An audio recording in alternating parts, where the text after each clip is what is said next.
Welcome back. When Jonathan Muser and his friends sift through piles of rubbish for discarded but edible food, they are fighting an ideological battle. But some people are fighting simply to survive. Every week in a church basement in Denver, Colorado, Family is 633. people who need food get some help to feed themselves and their families. Go over there and get something to eat if you want to at the table or whatever. This emergency food pantry opens at 11 a.m. By the time it closes at 2:30 in the afternoon, it will be better. There would be nothing left. We give out everything. I mean, we'll give out until there's no more food to give out, and there'll still be hungry families.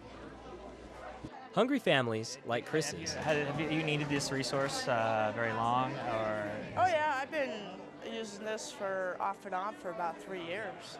Chris is a single mother with 4 children.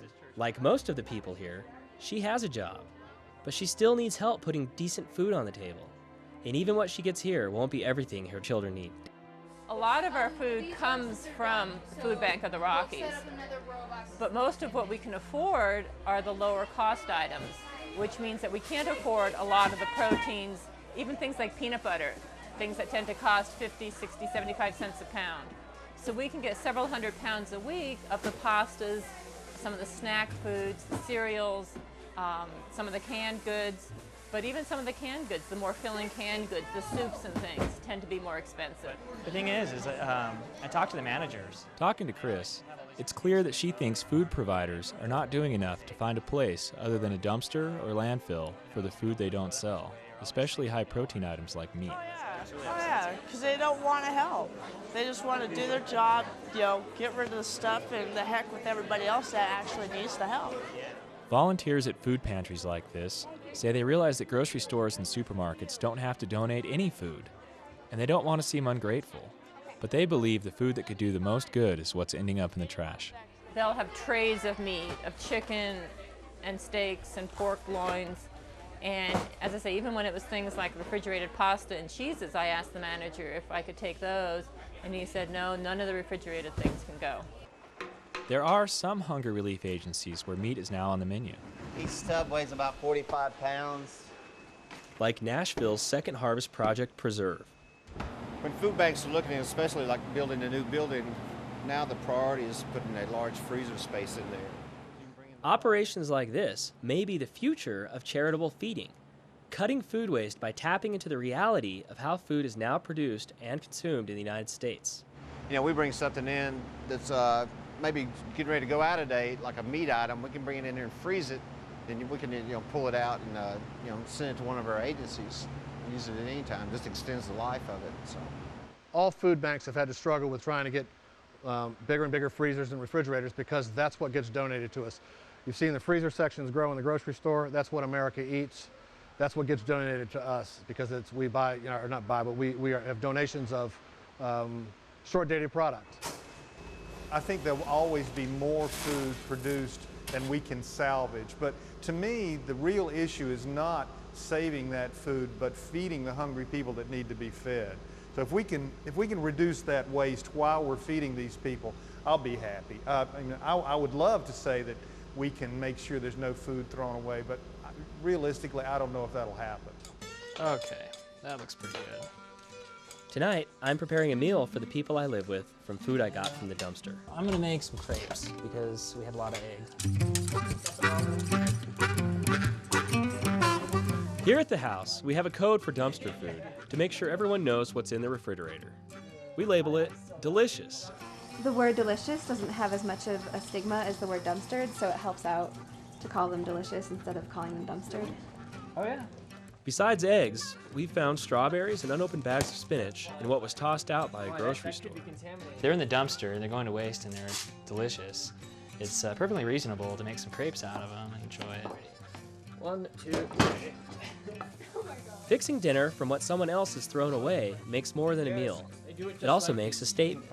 And my hope is that just through exposing the truth, that people would find more elegant ways to deal with excess food. Because, basically, when you decrease other people's suffering, you decrease your own suffering. And there's a lot of opportunity to decrease suffering with all this food that's being wasted. Dinner is ready. And my housemates have no problem eating what would have otherwise gone to waste. Oh, that's delightful. Oh, I read about that in the barbecue salad. It's funny, I doubt that this is what people think of when they think of dumpster food. It's like crepes and like a nice salad. And, like, you know, but it is. Catch it right there. Yeah. Put a little twist on it, come right on off. Decreasing suffering is what gleaning is all about. The volunteers are from actually a couple of churches and a community organization. Gleaning means going into a field and taking the food that is left after harvest by a farmer or by the person who owns the field and allowing generally the marginalized people of a society to go in and take the food and utilize it for food and for other uses. It's an awful waste if it's not used. Gleaning is a way to keep food from spoiling in the field, recovering at least a small portion of the 20% of food grown on American farms that goes to waste every year. This produce will be going to various hunger relief agencies in the area. In some cases, they may be going to a food bank and they will distribute it to some of their smaller agencies. Farmers in the United States routinely store or even destroy food if they can't get the price they want for it. The government also pays farmers to take some land out of production. It all contributes to food that either isn't grown or gets left on the ground. I just have never seen anything really like this. It's so much here that would feed so many hungry people. I just hope that the day will come when we will really make use of all of these opportunities to feed the hungry. What we will leave behind, if someone came in tomorrow, they could get twice as much as we're getting today, and it'd still be more. We got some farm fresh produce we're giving away. You got to get that. You're not gonna get farm fresh day picked turnip greens very often, are you? It didn't take Jeff Middlebrooks long to fill up his truck with food that the gleaners salvaged, or to start giving it away. We have a farmer down in Franklin who let us come out and pick from his fields this morning, said we could have as much as we could pick. This apartment complex is just one of the stops Jeff will make today. The people here will make use of food that would otherwise have rotted in the field. It don't make sense to throw this away. It's not going to last long, but if you go ahead and cook it, it's good enough, it's in good shape to cook it, So by me doing this and him doing that, he done did a good deal. Here's my Sunday meal right now. There are a lot more fields than there are gleaners, so this may not be the most efficient way to get surplus food to people who need it. But sometimes there's a lot to the grassroots approach. It was probably made yesterday, maybe the day before, but they run a business and they have to sell fresh bread. They can't sell day-old bread, In Davis, California, a number of small businesses in town have no problem making sure their excess food is accessible to anyone who wants it. Food that can't be sold is distributed by simply leaving it in bags behind the store. This will all be gone by tonight, by a number of different people in the community.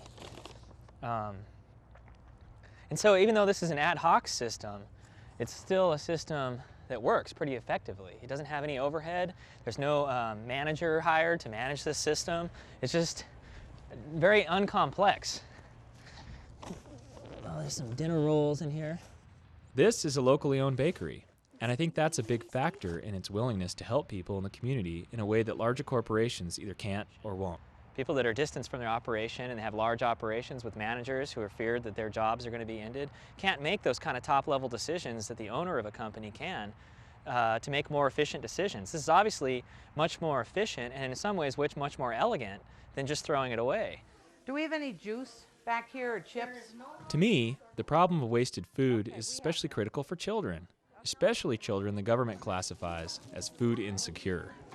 Food insecure means that these children don't know whether or not there's going to be food at home.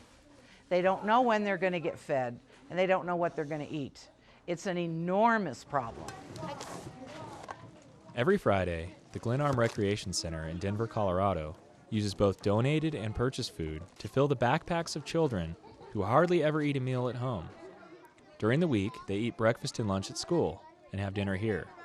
What's in their backpacks may be all they have to eat over the weekend.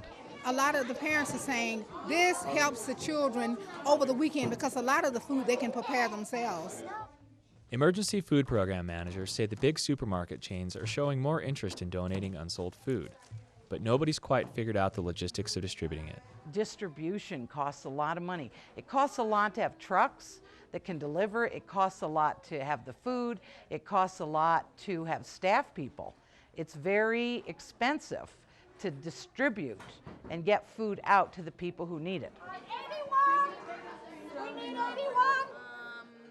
When I met Chris at the church food pantry, she was waiting for a box of food for herself and her 4 children. Her turn has finally come. What number are you, 81? 81. So how many? There's 5 total. The food bank that supplies this pantry is hoping to get a grant to buy a used refrigerator truck so they can collect more perishable items to include in the food boxes. This box of food will last Chris and her family for a week to 10 days. Other families won't get any food today because the pantry will run out. Thanks, Dee.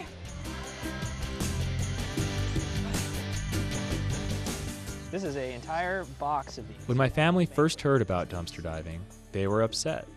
But when I explained that I do this to utilize good food that would otherwise be wasted, they understood that what I'm doing reflects the values they taught me. Changing the current situation will take creative thinking. It'll take money. It will take greater awareness by the American people. If I can raise that awareness, I believe the creative thinking and the money will follow. For that, I won't mind dumpster diving. And this is obviously a place that seems to be cool about it, so they, leave it in a place that's accessible, So.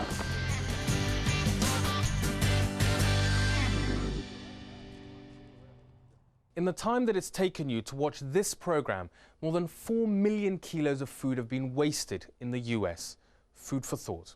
Thanks for watching and see you on the next edition of Witness.